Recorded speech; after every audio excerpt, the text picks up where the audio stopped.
Hi, it's time for another verb of the day. Today's verb is turn, and this is part 2 of our discussion. Let's start this video with a review of some definitions or ways that we can use this verb.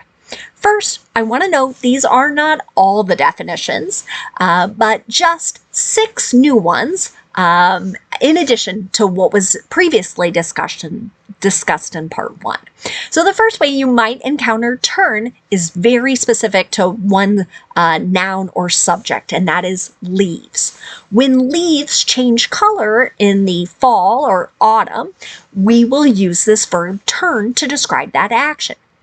A second way to use the verb turn is specific to the subject or noun of one's stomach. So if something makes you feel or creates kind of a nauseated feeling in you, we would say, oh, this turns my stomach.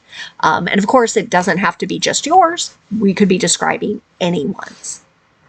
A third way to use the verb turn is specific with milk.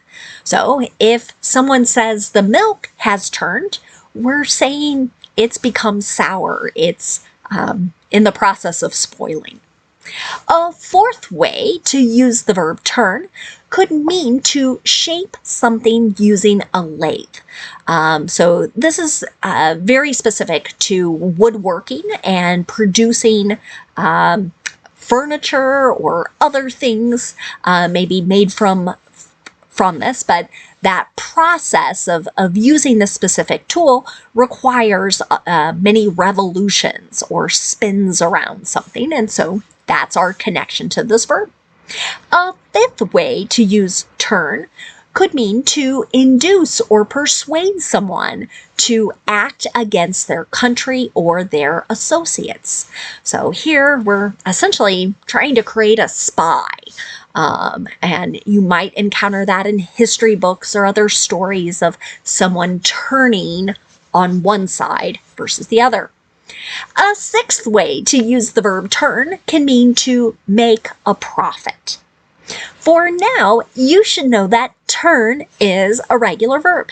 If you want to make the progressive form of this verb, all you need to do is add ing, and that forms turning.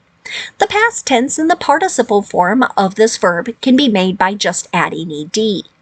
Our base verb, turn, ends in a voiced N sound. This means the ed ending is just going to make a D sound. We're not going to add an extra syllable as we say it. The past tense and the participle form of the verb should sound like this. Turned, turned. Okay. Now let's continue our discussion of phrasal verbs with turn. The first one we'll discuss today is to turn down.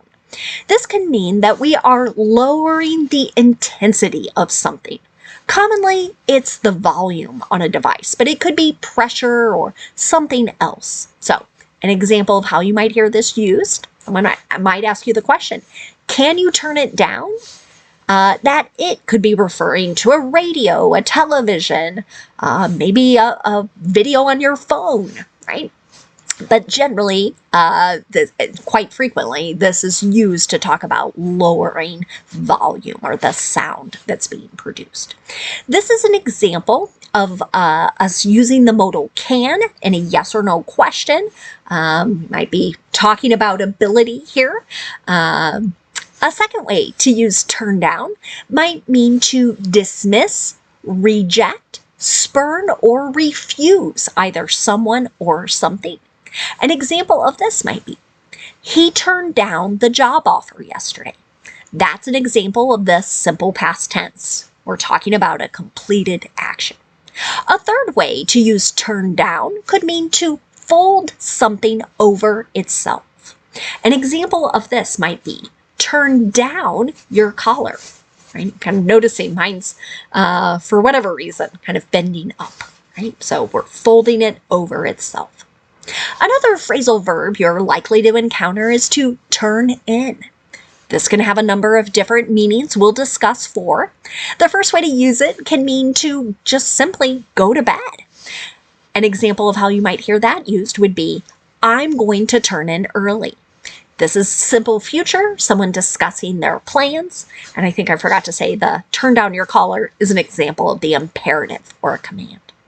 A second way to use turn in might mean to submit or hand in something. This is frequently used in classes and coursework. An example of this, maybe an instructor says to his or her students, please turn in your latest draft. That is also in the imperative. Someone is giving a command, asking people to hand something in. A third way to use turn in could mean to surrender, deliver, or give information to the police. An example of this might be, he turned himself in at his family's urging. This is an example of the simple past tense. We're again talking about a completed action. You'll notice the reflexive pronoun himself. And the reason for that is the subject and the object of our sentence here is the same. So he is doing the action to himself. He is also receiving the action. That might be a better way to describe it. So a fourth way you might encounter turn in could mean for something to point, curve, or fold inwards. An example of this might be, the corners of the rug are turning in. So maybe they're kind of lifting up off the ground and bending in that direction. That's an example of the present progressive or present continuous. Our next phrasal verb is to turn something inside out. An example of how you might hear this used is to reverse something. An example of that, turn the shirt inside out before washing. So here, what would normally be displayed on the outside, you're going to kind of flip and rotate so that it is now on the inside. A second way to use turn the shirt inside out is another imperative or another command. A second way to use turn inside out means to carefully examine or search a particular place or thing. An example of this could be, we turned our apartment inside out looking for the key. Kind of means we looked everywhere, right? We're lifting up things, we're looking inside drawers, etc. Another way to use turn inside out might mean to affect or alter something very dramatically. Might think of this as very significantly. An example of this could be, losing both of his parents unexpectedly turned his world inside out. So it's implying it had a very dramatic effect on this particular person, as one could expect, particularly if this individual is a child or a teen, even a young adult. The next phrasal verb we'll discuss is to turn off. There are a few different ways to use this particular verb. One way to use it might mean to disable, disconnect, or stop the function of something. An example of how you might hear this used, will you turn off the lights, please? There's an example of the simple future with will. A second way to use turn off might mean to steer a vehicle or walk off a particular path or route. An example of this could be turn off at the next exit. So maybe you're driving down an interstate, a highway, right? And someone is telling you to steer off that particular roadway. That is also in the imperative. A third way to use turn off might mean to cause someone to dislike or lose interest in something or someone. It's pretty common to hear this used it's common to hear this used in connection to dating and romantic relationships, and someone doing something that causes someone to dislike that individual or not be too interested in pursuing a further relationship. An example of this might be, her lack of preparation for interviews has turned off several prospective employers. So not a dating example here, but it's still the idea of somebody maybe walking into an environment seemingly disorganized, unprepared to talk about either the company or the role or something of that nature.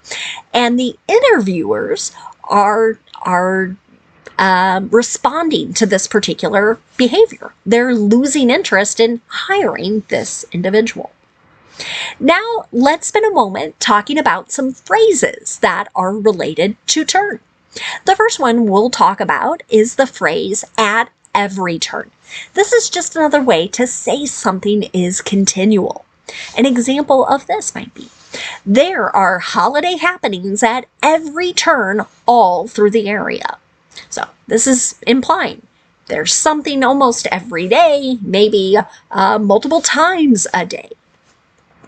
Another phrase you might encounter is to do someone a good turn. What this phrase is describing is someone doing something that is helpful to another individual. An example of this might be, the most lasting memory of the trip will be the strangers who did him a good turn.